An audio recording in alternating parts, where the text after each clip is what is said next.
What's up, y'all? All right, so I want to share something that I have implemented with a few clients.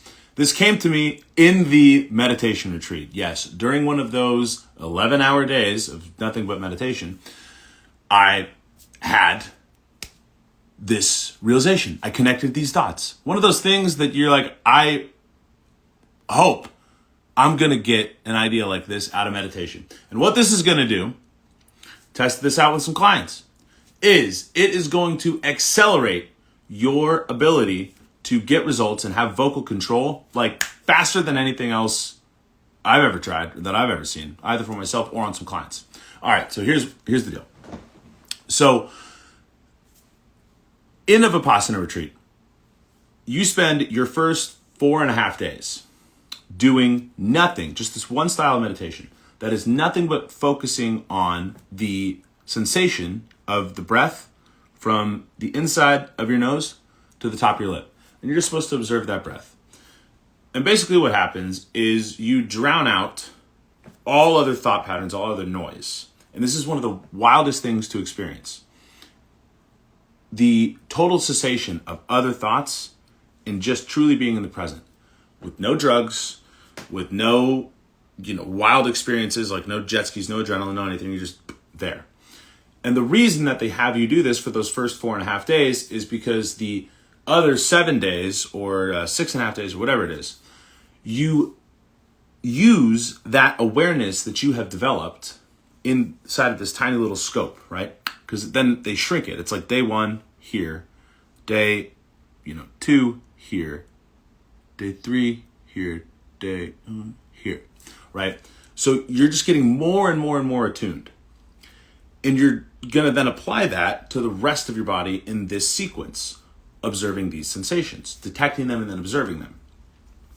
Now, I get insane results for clients in a very short period of time. Like you could even listen to a client at the beginning of, say, even a single workshop, let alone if I'm going to work with somebody for an extended period of time. A single workshop to the end of the workshop, massive difference. Even after like a single exercise, you'll be like, whoa, who's this guy? Who's this lady? Listen to that voice. But I've been using my voice. I've been paying attention. I've been developing and becoming aware of sensations for like as long as I've been training my body, like 18 years. I am very connected to what is going on for sure right here. All my singers know, like y'all know how it is. I know from this wild exercise that I did, that I put myself through, where I screamed like I've never screamed before. My voice is still not back to 100%, and that was on Friday. But the general voice user might be like, yeah, my voice is good. I'm like, no, I'm like 3 days away still. There's such heightened awareness. We can detect like a grain of sand. We could detect a half a grain of sand and tell you exactly where it is in our voice and what it's affecting, right? And that's not actually an exaggeration. Again, my singers will know. So this is extremely advantageous to me when I'm trying to do anything with my voice. Even if it's just like right now. I know talking to you right now, I can be fully present.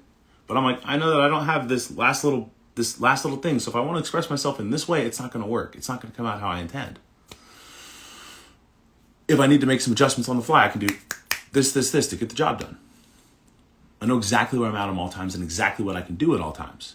Now, how do I get my people to, yes, we can make these transformations, but how do we get them to get to that level of awareness? Because I'm not just trying to teach skills. I'm not just trying to facilitate some vocal transformation that exists for only when you're with me, or maybe the couple of days after you see me and you're still feeling fresh and you're still riding high. I'm trying to teach you to fish, not give you a fish. So having this heightened sense of vocal awareness drastically increases your agency when you are on this quest of communicating. So how can we shorten 18 years of this at the highest level with the very intense focus, okay? How can we shorten what I've gotten in 18 years down to 5 minutes? All right, you ready? Here we go. So all this Anapana exercise is it's really just that. Breath from here to here. Not changing your breath. You're not thinking of anything. There's no mantras. There's no visualizations. It's just observe. Just observe it. You notice, it feels kind of cold. And there it feels kind of warm. I can feel my nose hairs going up and down. Oh, I can feel it hitting top of my lip. And then I can feel my skin, little parts of it, moving. My muscles that I'm not trying to activate, moving in coordination with the breath. I can feel that. Okay, so you just sit and observe the breath for a couple minutes. Just like Anapana. You're literally doing Anapana for a couple minutes until you start to feel locked in to some sensation. Then what you do is you take that to your voice and we build from there. You just go, right? That's the breathing. To now, just make a gentle phonation, just any kind of sound. And now take that same focus that you have from Anapana and just put it right in your larynx. Or wherever you feel the voice. Notice what you feel when you feel the voice. As gentle and short of a thing as possible. Cool. Now, sustain it.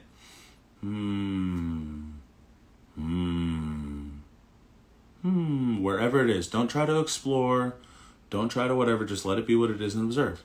Now, open your mouth.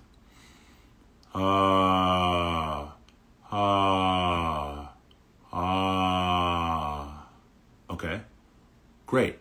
Now, vowels. Tyler, what's up, bro? Yo, Tyler and Rick, y'all got to know each other if you don't already. Also, Steve, what's up, bro? So, now we're just going from holding the phonation to vowels.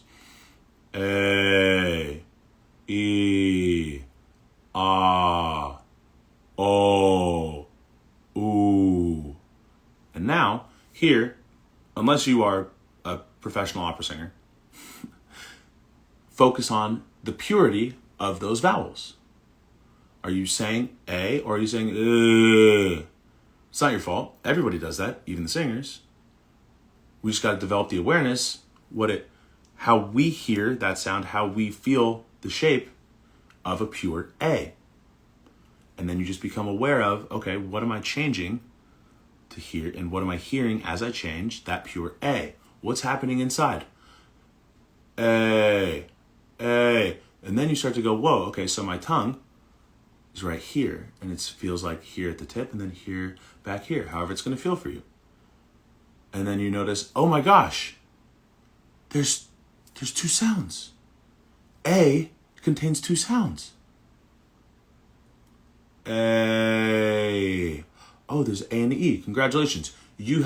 Now you don't just know about a diphthong, you have experienced, as they would say in the Vipassana retreat.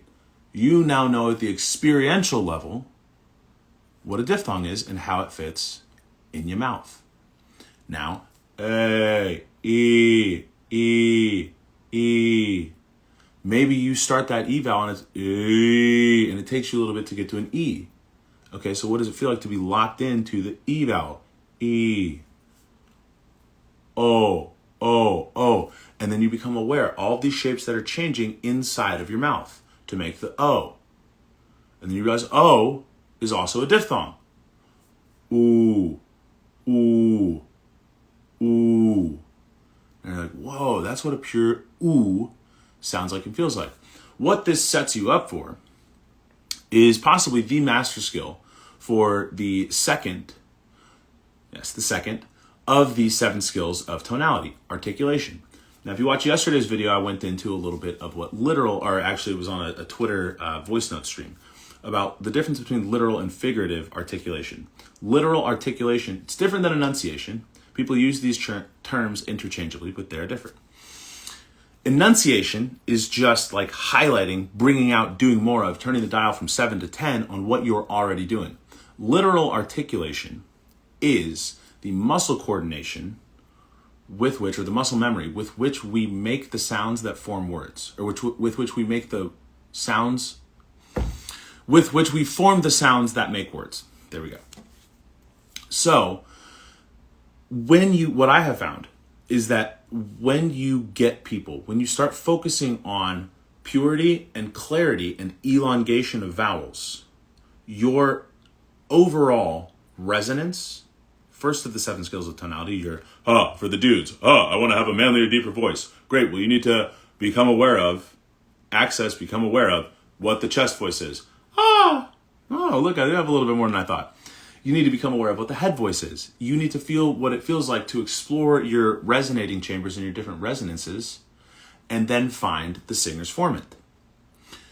All of this is made way easier when you lock into and develop awareness around what these different sounds feel like to elongate phonation and to have a pure vowel.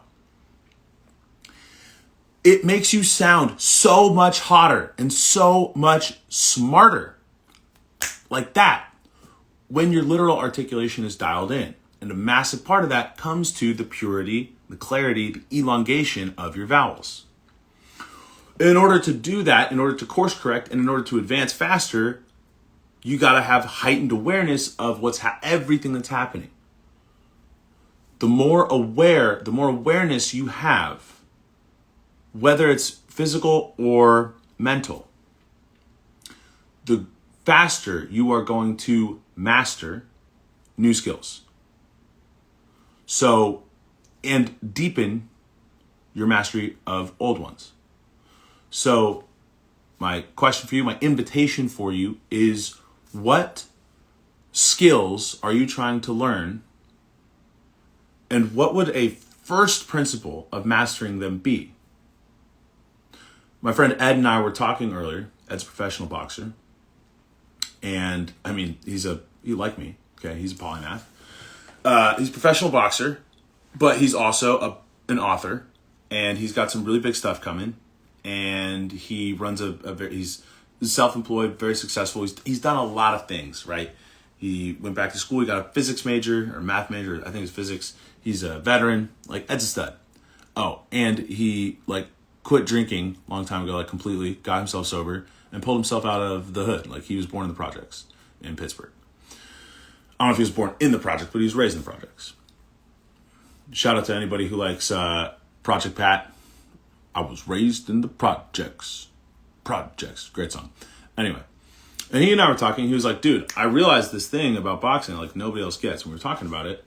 And it's well, yeah, of course. Me not being in that world, I'm yeah, it makes total sense. Of course, you go back to first principles. How does anybody not start there? How does anybody not master this? And he's I don't know, dude, but now I see it and I can't unsee it because I stepped out of the field. And it's awareness and then reverse engineering to first principles.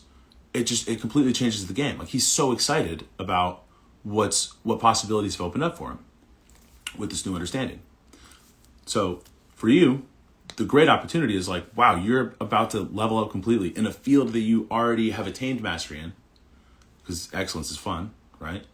Or if you are acquiring new skills, which you should be, no matter where you're at, one, acquiring new skills feels great, but two, you think you're gonna make more money, or you're gonna have better sex, or you're gonna have a better relationship with your spouses, your kids, your friends, yourself, with God, you think you're gonna get fitter if you're not learning new skills? Yo,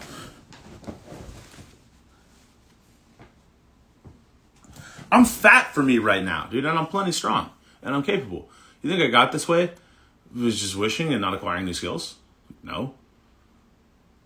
I would have gotten this way way fast. Actually, I did get this way faster. When I look back at my progress pictures, there's this big old change that starts in 2019. And it was 2019 when I learned the foundational skills of Strong First, when I got my Strong First 1 certification.